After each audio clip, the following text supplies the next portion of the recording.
My name is Margaret Williams, and I did my presentation on Chapter 10, Motivating and Satisfying Employees and Teams. Scientific management was developed by Frederick W. Taylor, and it is the application of scientific principles to management of work and workers. After personal experience, Taylor suggested that jobs can be broken down into separate tasks, and that management should determine the best way to perform each task and the job output to expect when employees perform the task properly.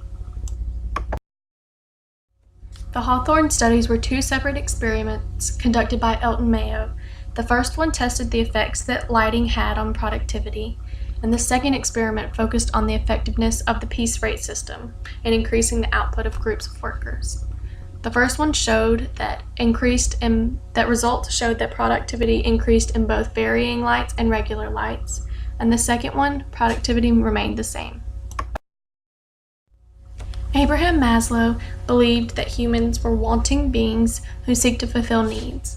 He also believed that these needs could be arranged from most basic to most complex. Here is Maslow's pyramid of needs.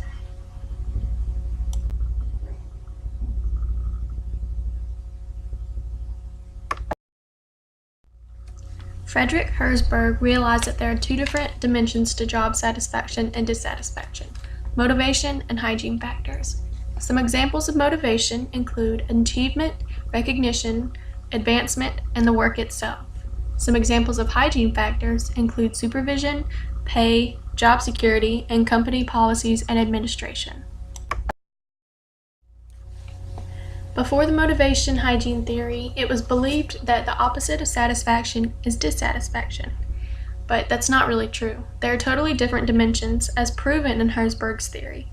Motivation factors increase motivation and are called satisfiers. Hygiene factors reduce dissatisfaction and are known as dissatisfiers. Theory X is consistent with the ideas of scientific management that is based off of the following assumptions. People dislike work and try to avoid it. Because people dislike work, managers must control and frequently threaten employees to achieve goals, and people generally must be let go because of little ambition and not willing to seek responsibility. They are more worried about security. Theory Y is consistent with the ideas of the human relations movement and is based off of the following assumptions. People do not naturally dislike work, and it is an important part of our lives. People will work towards goals when they are committed to them. People become committed to goals when accomplishing the goals will bring personal rewards. People seek out and willingly accept responsibility. Employees have potential to accomplish organizational goals, and organizations do not make full use of human resources. Reinforcement theory is based on the premise that people will repeat a behavior that is rewarded and will stop a behavior if it is punished. Types of reinforcement include positive, negative, punishment, and extinction. Under the expectancy theory, the amount of motivation someone has is dependent upon how much they want something and how likely they are to get it. For example, if you go into a job believing that you will do great, the chances of you doing well are higher than if you went in expecting to fail. Goal-setting theory is the idea that when employees and managers establish goals together, they are more motivated to achieve them. The goals that they set should be very specific and moderately difficult, but still one that the employees will be committed to achieve. Management by objectives is a technique that consists of 5 steps. The first one is set up an MBO program to secure acceptance of top management. The second one is top management and other parties establish preliminary goals that reflect the firm's mission and strategy. The third step is the heart of it and consists of 3 smaller steps, including manager explains to each employee that they have accepted certain goals for the organization.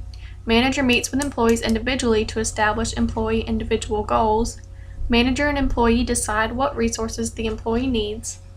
The fourth step is manager and employees meet periodically to review the employee's progress, and the last one is the evaluation. Job enrichment consists of providing employees with a variety of tasks while also giving them some responsibility over the jobs. And job redesign is where work is reconstructed in ways that cultivate the worker-job match by combining tasks, forming work groups, or establishing closer customer relationships. Both of these are motivation techniques. As a team forms and develops, it has to pass through 5 stages.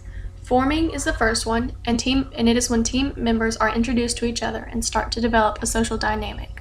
The second one is storming, and it is where the team starts to discuss objectives and develop goals. It can sometimes be volatile, and the team may lack unity. The third step is norming, where the team begins to stabilize and each person's role begins to solidify. The fourth is performing, where the team achieves its full potential and fully focusing on the task. The fifth one is adjourning. The team is disbanded and because the project is complete.